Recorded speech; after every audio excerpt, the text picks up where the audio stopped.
Bismillahirrahmanirrahim. Assalamualaikum warahmatullahi wabarakatuh. Waalaikumsalam warahmatullahi wabarakatuh. Selamat pagi semuanya. Pagi. Ya, terima kasih kalian sudah hadir tepat waktu dan kalian sudah mengisi polling kehadiran pada Google Classroom kita tadi ya.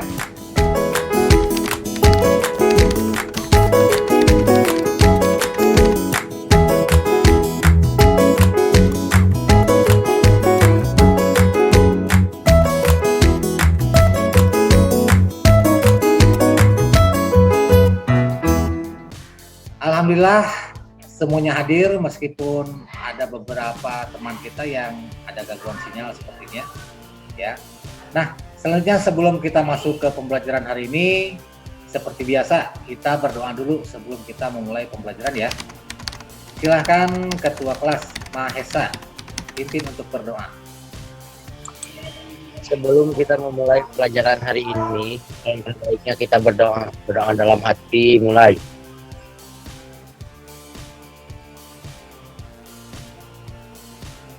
Doa selesai.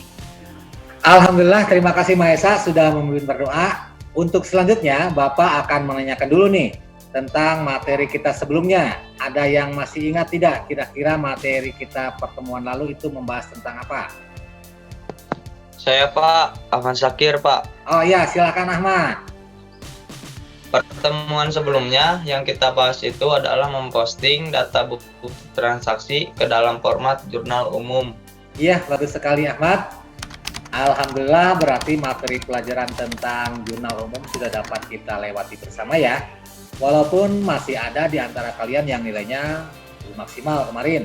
Masih ada yang kecil nilainya. Nah, maka dari itu Bapak harapkan pada pertemuan kali ini kalian bisa lebih fokus lagi, lebih bersungguh-sungguh lagi, dan semangat terus dalam pembelajaran jarak jauh ini ya. Ingat, bersemangatlah dalam mempelajari sesuatu yang bermanfaat. Barang siapa yang bersungguh-sungguh, maka dia akan mendapatkan kesuksesan. Nah, untuk pembelajaran hari ini, materinya masih berkaitan dengan materi sebelumnya, yaitu buku besar, di mana hasil verifikasi bukti transaksi yang telah dicatat ke dalam format jurnal umum diposting ke dalam buku besar. Model pembelajaran yang akan kita gunakan hari ini menggunakan model discovery learning. Jadi nanti kita tetap akan berdiskusi walaupun secara individu diskusinya tidak berkelompok. Adapun tujuan pembelajaran kita kali ini, kalian diharapkan mampu menganalisis pengertian buku besar, menganalisis cara memberi nomor pada buku besar, menentukan perkiraan neraca, membandingkan bentuk-bentuk perkiraan, dan melakukan posting data jurnal umum ke buku besar. Kemudian juga pada akhirnya nanti kalian akan mampu menyajikan dan mempresentasikan hasil diskusinya. Nah, sebelum kita masuk ke materi, sekarang silahkan kalian isi dulu pretest yang sudah Bapak berikan tadi linknya di Google Classroom ya.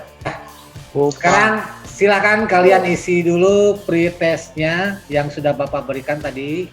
Waktunya 5 menit. Silakan dikerjakan.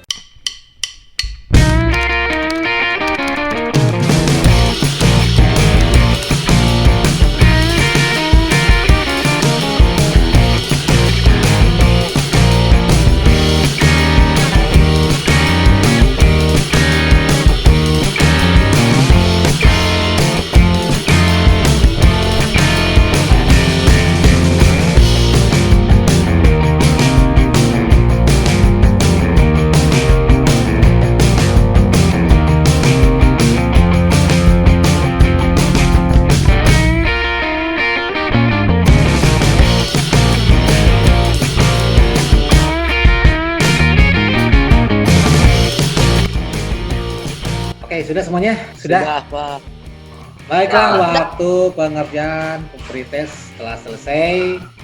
Kita langsung saja memulai pembelajaran hari ini. Bapak kembali akan menayangkan video. Kalian simak dengan baik cermati videonya. Nanti silakan memberikan tanggapan terkait video yang akan Bapak share ini ya. Bapak buka dulu videonya. Bentar.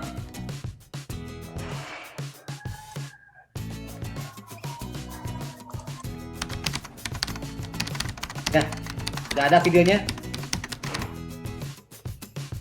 Sudah. Ya, silakan dicermati.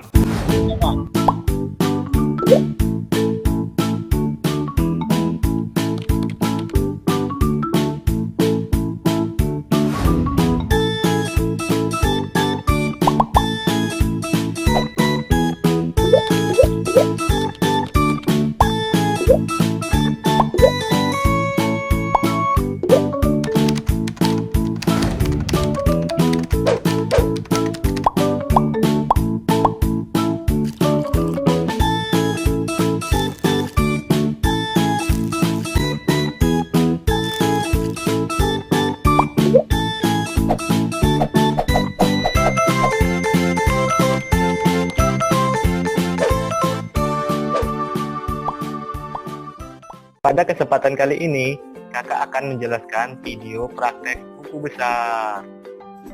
Kali ini, kakak akan ditemani Kak Siti. Yuk Kak Siti, sapa teman-teman kita. Halo teman-teman, perkenalkan nama kakak Siti.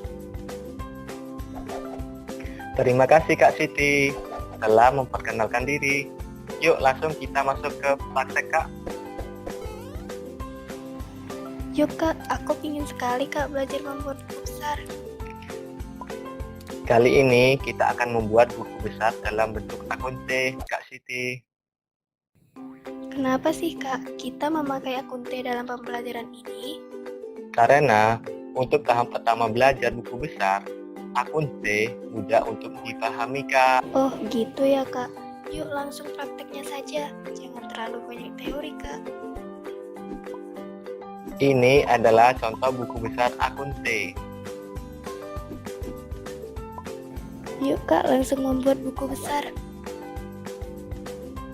Yuk Kak Siti, mohon perhatiannya ya teman-teman.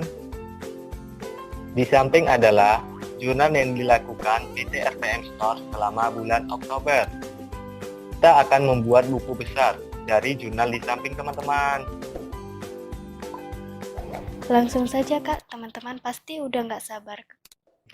Di bawah ini adalah contoh buku besar Kak. Transaksi yang di debit dimasukkan ke sisi debit, begitupun yang kredit. Waduh, masih belum paham nih kak. Kalau cara menghitung saldonya gimana kak? Mudah kok Kak Siti, tinggal mengurangkan sisi debit dengan kredit. Karena piutang adalah bagian dari aset, maka saldo aset sama dengan debit dikurang kredit. Jadi kalau aset sisi normalnya di debit ya kak? Iya Kak Siti, seperti yang telah kakak jelasin di video sebelumnya. Seperti perlengkapan ini, karena di sisi kredit tidak ada pengurangan, maka saldonya akan tetap sebesar 15 juta.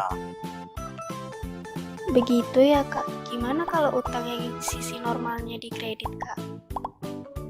Karena utang usaha saldo normalnya di kredit, maka utang sama dengan kredit dikurang debit.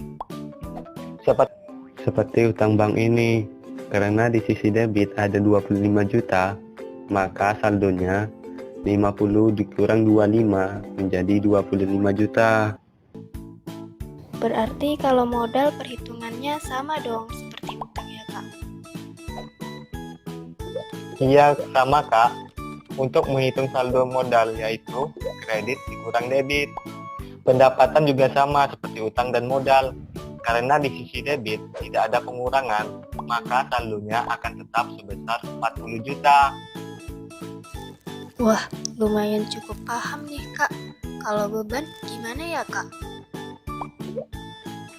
Beban sama seperti aset Kak, sisi normalnya di debit, maka sama dengan debit dikurang kredit. Karena di sisi kredit tidak ada pengurangan, maka saldonya akan tetap sebesar 3 juta Kak. Nah teman-teman, itulah video praktek membuat buku besar.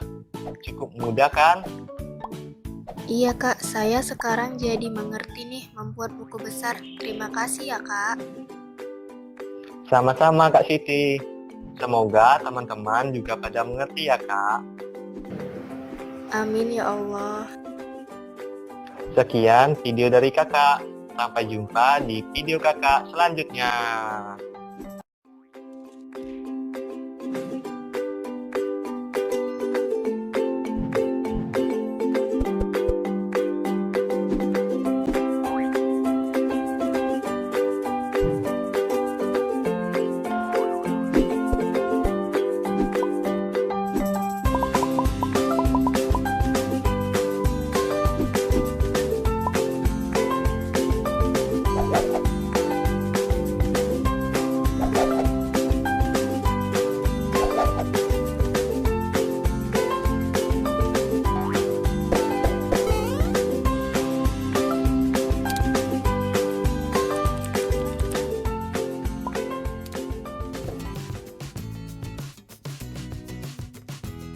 Sudah ya? Oke, kalau sudah silahkan tanggapi video tadi. Siapa yang akan menanggapi terlebih dahulu? Saya Pak, Siti Nur. Ya, silahkan Siti. Dalam video tadi menggambarkan bagaimana cara membuat buku besar akun T, di mana buku besar akun T sangat cocok bagi kita yang baru belajar karena bentuknya memang seperti huruf T, di mana apabila data keuangan di debit maka dicatatnya di sebelah kanan dan apabila di kredit maka dicatatnya di sebelah kiri. Mungkin itu saja Pak yang bisa saya sampaikan. Oke Siti, terima kasih sudah memberikan tanggapannya. Yang lain, adakah yang ingin memberikan tanggapan? Saya Pak Sriwandani. Ya, silahkan Sri. Jadi dalam video tadi digambarkan data keuangan yang ada di jurnal umum lalu dipindah bukukan ke dalam buku besar bentuk T. Pencatatan keuangan di buku besar harus sesuai dengan data pada setiap akun yang ada di jurnal umum. Contohnya dalam membuat buku besar kas, apabila di jurnal umum data keuangan kas ada di sebelah debit, maka pada buku besar pun harus begitu pun sebaliknya. Jika ada di sebelah kredit, maka harus juga di sebelah kredit. Dan dalam menentukan saldo, itu ditentukan oleh saldo normal pada akun yang bersangkutan. Begitu Pak. Ya, bagus sekali. Terima kasih Sri tanggapannya. Sekarang ada yang mau bertanya tentang tayangan video tadi? Saya Pak, Ya, silahkan. Istri. Silahkan Indri. Di video yang saya cermati yaitu adanya data pada jurnal umum diposting ke buku besar akun T bentuk T. Pertanyaan dari saya, berarti bentuk buku besar itu tidak hanya bentuk T saja ya Pak? Mohon penjelasannya. Jadi, apakah buku besar mempunyai bentuk yang lain selain bentuk T? Ya, begitu Indri pertanyaannya. Ya, Terima kasih Indri, pertanyaan yang bagus. Ada yang bisa bantu Bapak untuk menjawab? Saya Pak, Meli Cahyani. Ya, silahkan Meli. Menurut saya, memang bentuk buku besar itu tidak hanya akun T saja. Ada juga bentuk buku besar menggunakan format yang berbeda dengan bentuk T. Tetapi pada dasarnya, cara pencatatannya sama saja. Alasan menggunakan buku besar akun T atau bentuk T karena bentuknya yang sederhana sehingga akan mudah dipahami, terutama bagi orang yang baru belajar. Mungkin itu jawaban dari saya, Pak. Baik sekali jawabannya. Terima kasih Meli sudah membantu Bapak untuk menjawab. Baik, Bapak akan memberikan sedikit penjelasan tentang bentuk buku besar. Jadi, tadi sudah tepat ya apa yang dikatakan oleh Meli, bahwa bentuk buku besar itu tidak hanya bentuk T, tetapi ada pula bentuk buku besar dengan format yang berbeda. Adapun berdasarkan bentuknya, buku besar dibagi menjadi 4 jenis, yaitu buku besar bentuk T atau sederhana, bentuk skontro atau bentuk 2 kolom, bentuk stafel atau bentuk 3 kolom, dan bentuk stafel berkolom rangkap atau bentuk 4 kolom. Pemilihan bentuk buku besar yang digunakan tergantung dari kebutuhan perusahaan yang diukur dari jumlah transaksi ataupun jumlah akun yang digunakan dengan mempertimbangkan faktor kecepatan dan keakuratan dalam memposting buku besar. Nah, untuk lebih jelasnya, Setelah ini silahkan kalian pelajari materi buku besar ini secara mandiri ya. Bapak sudah siapkan modul dan PowerPoint-nya atau PPT yang sudah Bapak share di Google Classroom, dan juga untuk referensi lain kalian silahkan boleh melihat artikel-artikel lain di internet tentang materi yang terkait dengan pembelajaran kita hari ini. Dan juga nanti Bapak akan membagikan LKPD di Google Classroom. Jadi silahkan setelah ini ada waktu sekitar 50 menit ya. 50 menit ke depan kalian pelajari materinya, kerjakan LKPD-nya. Kemudian bila ada pertanyaan silahkan diskusikan di WA group ya. Ya, sekarang kalian boleh live dulu. Ya, kita ketemu lagi jam 10. Sekarang live dulu.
Oke, baik anak-anak, kita ketemu lagi di room meeting ya.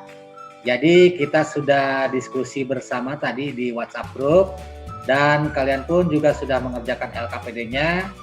Sekarang siapa yang akan mewakili dari teman-teman satu kelas ini? Siapa yang akan presentasi terlebih dahulu? Saya Pak Mahesa. Ya, silahkan Mahesa. Salah satu laporan keuangan sederhana yang tidak boleh dilupakan oleh seorang pemilik bisnis adalah buku besar. Buku besar adalah alat yang digunakan untuk mencatat perubahan-perubahan yang terjadi pada suatu akun yang disebabkan karena adanya transaksi keuangan. Buku ini berisi tentang perkiraan yang mengisarkan pengaruh adanya transaksi keuangan terhadap perubahan sejumlah akun seperti aktiva, kewajiban, dan modal perusahaannya. Baik, bagus sekali. Terima kasih Mahesa untuk presentasinya. Yang lain, ada yang mencoba lagi untuk presentasi hasil diskusinya? Saya Pak Yupi. Ya, silakan Yupi. Kegunaan kode akun adalah untuk mempermudah dalam mengidentifikasi akun-akun dalam buku besar, untuk mempermudah pencatatan, pengelompokan, penyimpanan, dan pengambilan data akuntansi, dapat mengurangi pekerjaan pencatatan, penyediaan identifikasi ringkas, mempermudah bagi data dalam pemrosesan selanjutnya, ada menentukan kode akun diantaranya kode numeral, kode kelompok, kode angka blok, kode angka desimal, kode mnemonik, kode kombinasi huruf dan angka. Sekian presentasinya dari saya, Pak. Baik, bagus sekali Yupi. Terima kasih presentasinya. Baik, Bapak sangat mengapresiasi teman-teman kita yang hari ini sudah presentasi.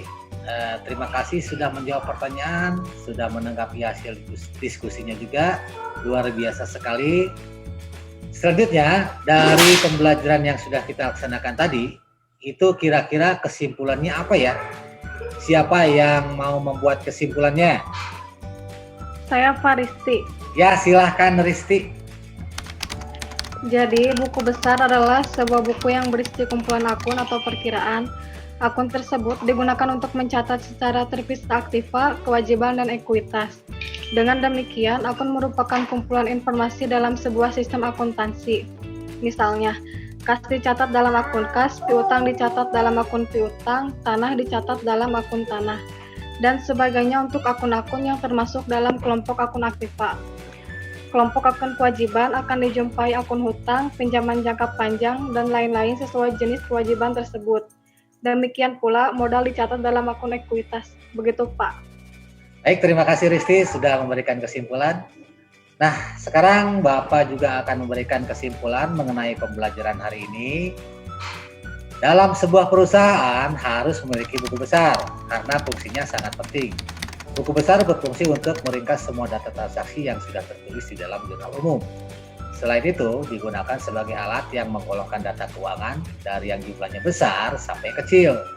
Jadi, kita tahu ada perbedaan atau tidaknya ya pada semua data keuangan yang masuk.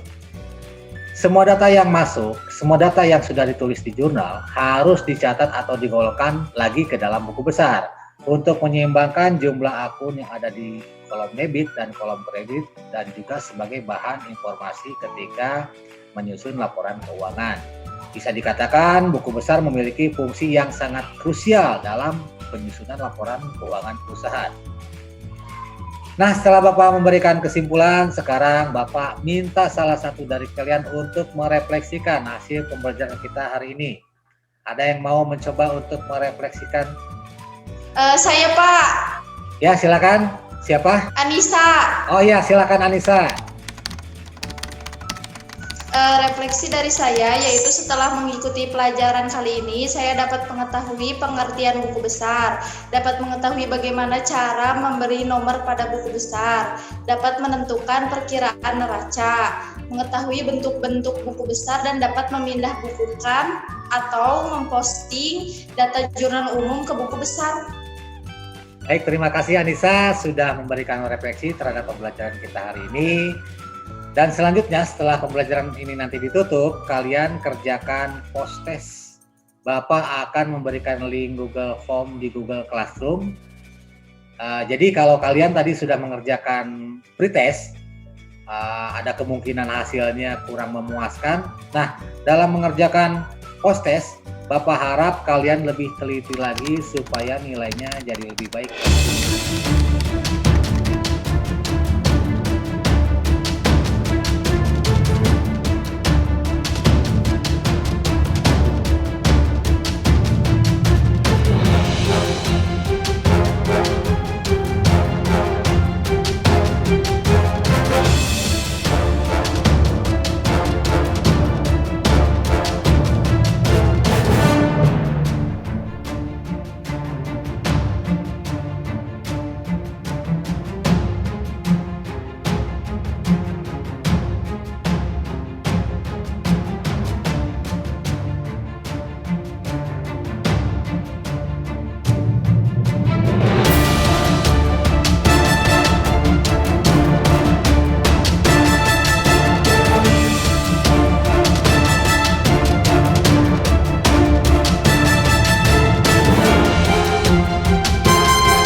Alhamdulillah pembelajaran pada pertemuan kali ini berjalan dengan baik.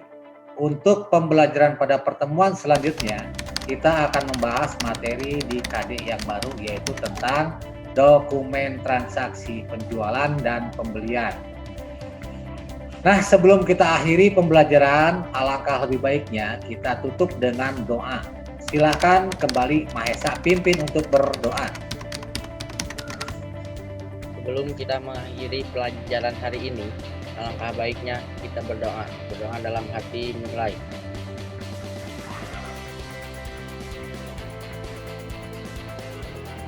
Berdoa selesai.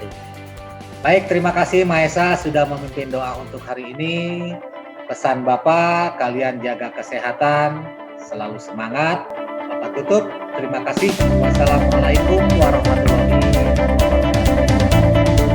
Waalaikumsalam.